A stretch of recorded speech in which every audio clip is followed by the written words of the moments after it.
Hello friends, आज की class में देखेंगे डीएलएड द्वितीय सेमेस्टर विज्ञान विषय के 2018 का प्रीवियस ईयर पेपर। आइए पहला क्वेश्चन लेते हैं। वस्तुनिष्ठ प्रश्न का पहला क्वेश्चन है, विद्युत ऊर्जा को यांत्रिक ऊर्जा में परिवर्तित करता है। विकल्प अ है डायनेमो, यह यांत्रिक ऊर्जा को विद्युत ऊर्जा में बदलता है। विकल्प ब है सोलर सेल, यह सूर्य ऊर्जा को विद्युत ऊर्जा में बदलता है। विकल्प स है विद्युत मोटर, यह विद्युत ऊर्जा को यांत्रिक ऊर्जा में बदलता है। विकल्प द है सितार, यह एक वाद्य यंत्र है। राइट आंसर सा है विद्युत मोटर। व्याख्या है, विद्युत ऊर्जा को यांत्रिक ऊर्जा में बदलने के लिए विद्युत मोटर का इस्तेमाल किया जाता है। विद्युत मोटर विद्युत चुंबकीय प्रेरण का इस्तेमाल करके विद्युत ऊर्जा को यांत्रिक ऊर्जा में परिवर्तित करती है या बदलती है। प्रश्न 2 है, अम्ल वे पदार्थ हैं जो। विकल्प अ है जल से अपक्रिय करके हाइड्रोजन गैस उत्पन्न करते हैं। विकल्प ब है जलीय विलयन में हाइड्रोजन आयन H2O+ बनाते हैं। विकल्प स है जलीय विलयन में हाइड्रोजन आयन H देते हैं। विकल्प द है उपयुक्त में से कोई नहीं। राइट आंसर स है जलीय विलयन में हाइड्रोजन आयन H देते हैं। व्याख्या है, अम्ल वे पदार्थ होते हैं जिनमें ये गुण होते हैं। अम्ल का स्वाद खट्टा होता है। अम्ल का जलीय विलयन नीले लिटमस पेपर को लाल कर देता है। अम्ल का पीएच स्तर 7 से कम होता है। अम्ल का कुछ धातुओं के साथ अपक्रिय करके हाइड्रोजन गैस उत्पन्न करते हैं। अम्ल क्षार के साथ अपक्रिय करके लवण बनाते हैं। प्रश्न 3 है, विटामिन सी का रासायनिक नाम है। विकल्प अ है रेटिनॉल, यह विटामिन ए का रासायनिक नाम है। विकल्प ब है एस्कॉर्बिक एसिड, यह विटामिन सी का रासायनिक नाम है। विकल्प सा है थायमिन, यह विटामिन B1 का रासायनिक नाम है। विकल्प द है टोकोफेरॉल, यह विटामिन ई का रासायनिक नाम है। राइट आंसर हमारा ब है एस्कॉर्बिक अम्ल।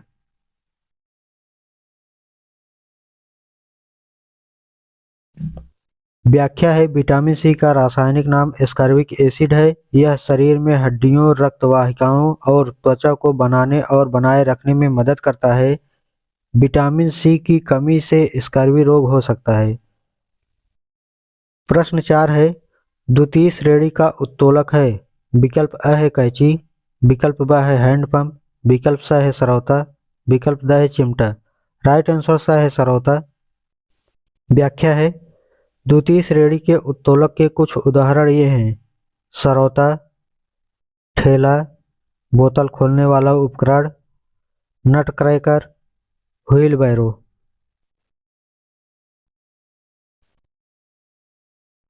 प्रथम उत्तोलक में कैंची और पिलास, जिसको हम बोलते हैं आम भाषा में, यह प्रथम उत्तोलक है। सरौता और ओपनर, यह है द्वितीय उत्तोलक। आगे देखते हैं। प्रश्न 5 है, इनमें से कौन सा सूचक इंडिकेटर नहीं है। विकल्प अ है लाल लिटमस, यह अम्ल और क्षार की पहचान करने वाला सूचक है। विकल्प ब है मिथाइल ऑरेंज, यह अम्लीय और क्षारीय स्थितियों में रंग बदलने वाला सूचक है। विकल्प स है फिनाप्थलीन, यह अम्लीय और क्षारीय स्थितियों में रंग बदलने वाला सूचक है। विकल्प द है एंटासिड, यह किसी का सूचक नहीं है, यह एक दवा है जो पेट में अम्लीयता को कम करता है। हमारा राइट आंसर है द एंटासिड। व्याख्या है, इनमें से एंटासिड एक सूचक इंडिकेटर नहीं है। सूचक या इंडिकेटर का रासायनिक पदार्थ होता है जिनका इस्तेमाल किसी पदार्थ की प्रकृति को पहचानने के लिए किया जाता है।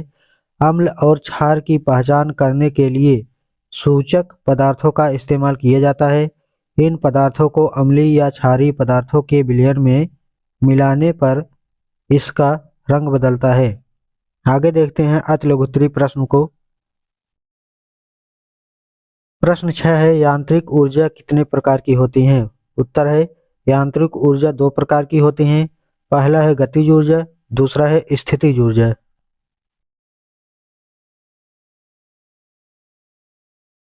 प्रश्न 7 है, मेंडलीव की आवर्त सारणी में कितने आवर्त एवं कितने वर्ग होते हैं। उत्तर है, मेंडलीफ की आवर्त सारणी में 7 आवर्त तथा 9 वर्ग होते हैं। प्रश्न 8 है, फसल चक्र किसे कहते हैं? उत्तर है फसल चक्रण। हेडिंग डाल करके लिखिएगा। किसी खेत में एक निश्चित समय में एक फसल के पश्चात दूसरी फसल लेने की क्रिया को, जिससे भूमि की उर्वरा शक्ति नष्ट न होने पाए, फसल चक्रण कहते हैं। प्रश्न 9 है, मेरेस्मस रोग किसकी कमी के कारण होता है? उत्तर है मेरेस्मस प्रोटीन और ऊर्जा की कमी से होने वाला कुपोषण है। मेरेस्मस रोग विटामिन डी की कमी के कारण होता है। प्रश्न 10 है, कास्टिक सोडा और खाने वाले सोडा का रासायनिक सूत्र लिखिए। उत्तर है प्रश्न 11 है, किसी एक कीटनाशक पदार्थ का नाम बताइए। उत्तर है मैलेथियान। लघु उत्तरी प्रश्न। प्रश्न 12 है, प्रकाश संश्लेषण और श्वसन में अंतर लिखिए। उत्तर में लिखिएगा प्रकाश संश्लेषण और श्वसन में अंतर। ये हेडिंग डालिएगा और लिखिएगा एक तरफ प्रकाश संश्लेषण और दूसरी तरफ श्वसन। प्रकाश संश्लेषण में पहला लिखिएगा, प्रकाश संश्लेषण में CO2 और जल के मध्य रासायनिक क्रिया के फलस्वरूप ग्लूकोज का निर्माण होता है। और श्वसन में लिखिएगा पहला, श्वसन में ग्लूकोज में ऑक्सीकरण के फलस्वरूप जल तथा CO2 में बनती है। प्रकाश संश्लेषण में दूसरा लिखिएगा, प्रकाश संश्लेषण एक रचनात्मक क्रिया है। और इसमें लिखिएगा श्वसन में, श्वसन एक नाशात्मक क्रिया है। प्रकाश संश्लेषण में तीसरा लिखिएगा, प्रकाश संश्लेषण से सौर ऊर्जा के प्रयोग से भोजन बनता है। विकिरण ऊर्जा का रूपांतरण रासायनिक ऊर्जा में होता है। श्वसन में तीसरा लिखिएगा, श्वसन में भोजन के ऑक्सीकरण से ऊर्जा मुक्त होती है। भोजन संचित रासायनिक ऊर्जा का प्रयोग सजीव अपने विभिन्न कार्यों में करता है। प्रश्न 13 है, लवण किसे कहते हैं? यह कितने प्रकार का होता है? अम्लीय लवण का उदाहरण दीजिए। उत्तर है लवण एक यौगिक है जो किसी अम्ल के एक या एक से अधिक हाइड्रोजन परमाणु को किसी क्षारक के एक या अधिक धनायन के प्रतिस्थापित करने पर निर्मित होता है। खाने वाला नमक एक प्रमुख लवण है। रसायनतः यह नमक सोडियम और क्लोरीन का सोडियम क्लोराइड नामक यौगिक है। लवण 4 प्रकार के होते हैं। अ है सामान्य लवण, ब है अम्लीय लवण, स है क्षारीय लवण, द है द्विक लवण। अम्लीय लवण का उदाहरण एल्युमिनियम क्लोराइड AlCO3 है। प्रश्न 14 है, नाभिकीय ऊर्जा क्या है? इसका उपयोग समझाइए। उत्तर में लिखिएगा, बहुत भारी नाभिक को हल्के नाभिकों में टूटने, नाभिकीय विखंडन अथवा अत्यंत हल्के नाभिकों द्वारा संयुक्त होकर अपेक्षाकृत भारी नाभिक बनाने, नाभिकीय संलयन की प्रक्रिया में द्रव्यमान की क्षति हो जाती है। प्रक्रिया में इस द्रव्यमान क्षति के तुल्य ऊर्जा E=mc² मुक्त होती है, ऊर्जा कहते हैं। इस ऊर्जा का उपयोग नाभिकीय रिएक्टरों, परमाणु बम तथा हाइड्रोजन में किया जाता है, रोजन बम आदि। प्रश्न 15 है, संतुलित आहार किसे कहते हैं? हमें संतुलित आहार क्यों लेना चाहिए? उत्तर है संतुलित आहार वह आहार है जिसमें सभी जरूरी पोषक तत्व सही मात्रा में हो। इसमें कार्बोहाइड्रेट, प्रोटीन, वसा, विटामिन, मिनरल और फाइबर जैसे तत्व शामिल होते हैं। संतुलित आहार खाने से शरीर को जो कई फायदे होते हैं, क्या क्या होते हैं आइए देखते हैं। पहला है शरीर को ऊर्जा मिलती है, प्रतिरक्षा प्रणाली मजबूत होती है, वजन बढ़ने से रोका जा सकता है, मधुमेह और हाई ब्लड प्रेशर के इलाज में मदद मिलती है। प्रश्न 16 है, कोशिका क्या है? पादप तथा जंतु कोशिका में अंतर लिखिए। उत्तर है कोशिका यानी सेल जीवों की बुनियादी संरचनात्मक और कार्यात्मक इकाई है।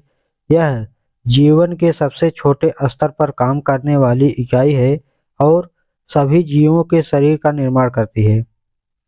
पादप तथा जंतु कोशिकाओं में अंतर। हेडिंग डाल करके लिखिएगा।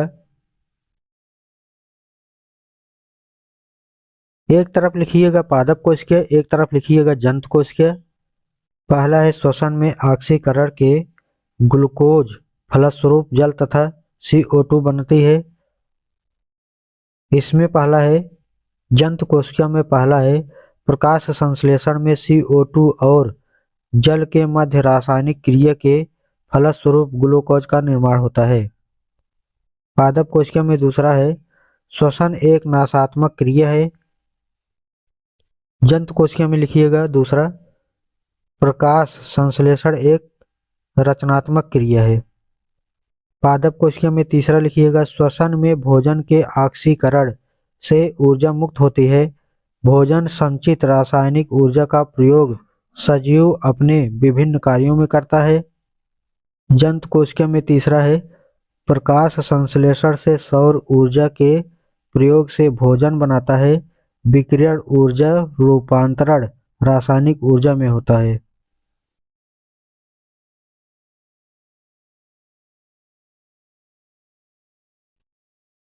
प्रश्न 17 है उत्सर्जन किसे कहते हैं?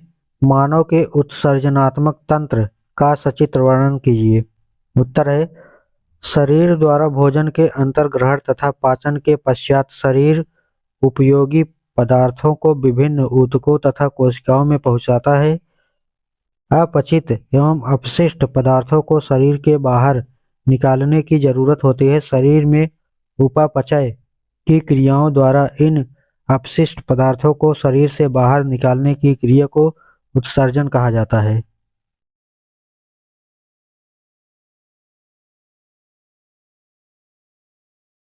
प्रश्न 18 है भौतिक तथा रासायनिक परिवर्तन के अंतर को उदाहरण सहित समझाइए। उत्तर है भौतिक तथा रासायनिक परिवर्तन में अंतर। हेडिंग डालिएगा और लिखिएगा एक तरफ भौतिक परिवर्तन, दूसरी तरफ रासायनिक परिवर्तन। भौतिक परिवर्तन पहला लिखिएगा भौतिक परिवर्तन में पदार्थ के भौतिक गुण अर्थात रंग, अवस्था एवं आकृति आदि में परिवर्तित हो जाता है, परंतु उसकी रचना में कोई अंतर नहीं आता है।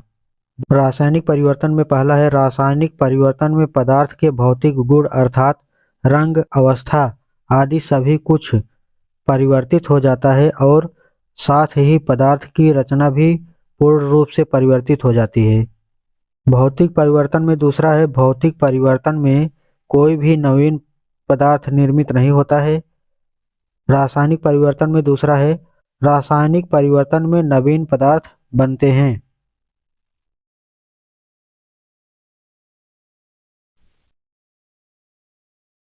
तीसरा है भौतिक परिवर्तन में कारण हटाए जाने पर पदार्थ की अपनी मूल अवस्था को प्राप्त कर लेता है। तीसरा है कारण हटाए जाने पर भी पदार्थ अपनी मूल अवस्था को प्राप्त नहीं कर पाता है। चौथा है भौतिक परिवर्तन में न तो ऊष्मा उत्पन्न होती है और न ही ऊष्मा शोषित होती है। रासायनिक परिवर्तन में पांचवा है रासायनिक परिवर्तन में पदार्थ के संगठन में बदलाव हो जाता है। उदाहरण के लिए दूध से दही का बनना, पदार्थ का जलना, दूध का फटना अथवा दूध का जमना, भोजन का पचना, लोहे की कील पर जंग लगना आदि। यह रहा विज्ञान विषय 2018 का प्रीवियस ईयर पेपर।